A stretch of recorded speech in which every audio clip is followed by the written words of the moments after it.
Welcome back to another Midnight Who Show review, and after almost 2 years, the Stranded saga has finally concluded. And I will say, Stranded 4 was a pretty satisfying conclusion. I am happy that Stranded is now come to a close, and I'm really excited for the next chapter in the Eighth Doctor adventures. Stranded was a pretty interesting 4-part series, I will say. It definitely tried to shake up what you expect from a Doctor Who, saga. And I think it did a fairly good job with it. And I think by this box set, they wrapped it up in a way that I think people will be happy about, but also leaving some things that were a little bit weird. And I'm not sure how people are going to think about the last story. The 4 stories in this box set were Cross Lines, Get Andy, The Keys of Baker Street, and Best Year Ever. Now, Cross Lines, I thought was a really good start to this box set. We get to deal with that fallout, from the last box set. Andy's gone. And we get to see the after effects of that really well in this one. And I think it's a really good story. We also get some twists with Mr. Bird in this one, which I thought was really, interesting. We get to finally understand a little bit more about that character. That was a really good twist, I will say. And I will say I'm really enjoying Tanya and, Liv's relationship a lot as this is, going on in this. I think it's one of the best parts of this. It's giving Liv giving Liv something else. And it's really, she's kind of reevaluating things a little bit too. And of course, Tanya gets to deal with, memories not being quite correct because of a little manipulation in the timeline. Get Andy is, for me, the weakest story in this box set. But it's not awful, if that makes sense. It's just, compared to all these other ones, it's the one that I remember the least about. But I will say, the moments with the Eighth Doctor, his reflection, the people he traveled with, his scenes in the TARDIS as he's dying because he was unsuccessful in saving Andy, I thought were really well done. And Paul McGann gave an amazing performance in that story. And we also get some timeline shenanigans trying to save Andy in the other side of it, which I thought was just okay.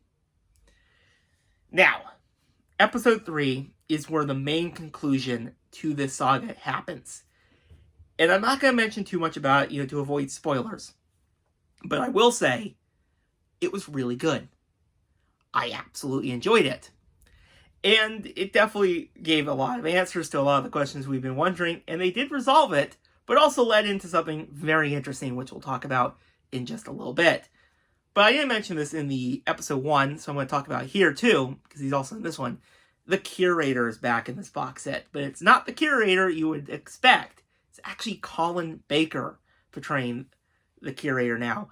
And he does a really good job in this story, and you get to kind of understand his motives a little bit more answers to who is the Curator, which is always nice. But you also kind of see the difference between this Curator and the Tom Baker Curator.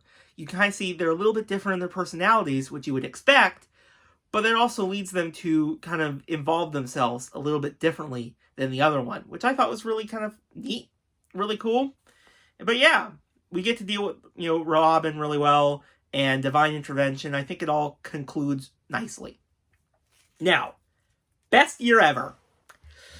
This is a story that I've seen is going to be very, very divided among some fans. Because Big Finish, we saw the alternate 2020, and now we get to see the real 2020. Yes, Big Finish tackles the pandemic in this last story. Because the Doctor and his friends may have saved the day, but now they gotta wait for the timeline to actually adjust itself before they can travel again. So they're again stranded in a completely different environment, this time pandemic. Now, this is not a bad story in any regards. It feels very reflective on the year 2020. They bring up all the stuff we all dealt with. Don't really want to relive that sometimes, but they bring it up in some of this.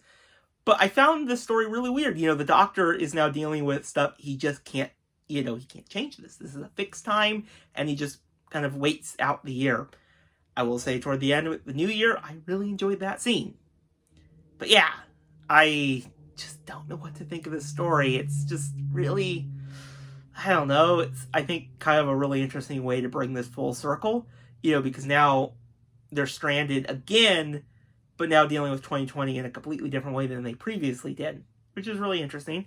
But let's talk about, I don't really want to mention two spoilers, but one of the companions leaves in this adventure, and you could probably guess who, based on the other 3 box sets and this one.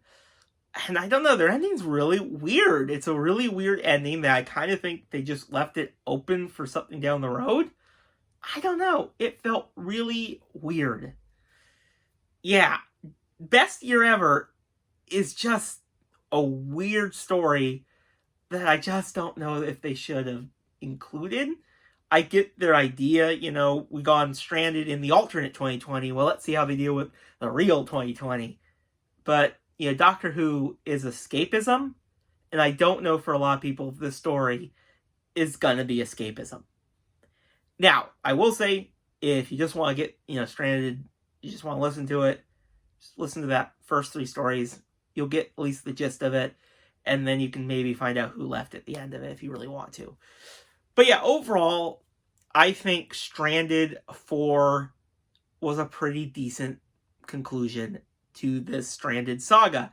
Like I said earlier, it definitely shook up the Doctor Who format. I think it presented a very interesting idea. I don't think everything landed correctly. I also don't think the villain and divine intervention were really that exciting. And I'm not a huge fan of the character of Robin. He's just not my favorite thing in the entire world. I don't think this will be something I will really want to revisit. And I am excited for the future of the 8th Doctor because there might be a little bit less of these 16-part epics, which might be really nice. So if you've listened to Stranded 4, let me know your thoughts in the comments below. And what did you think of Stranded as a whole? Did you like it? Did you just hate it? Or were you right in the middle? And I will see you guys in the next video. Bye, everyone.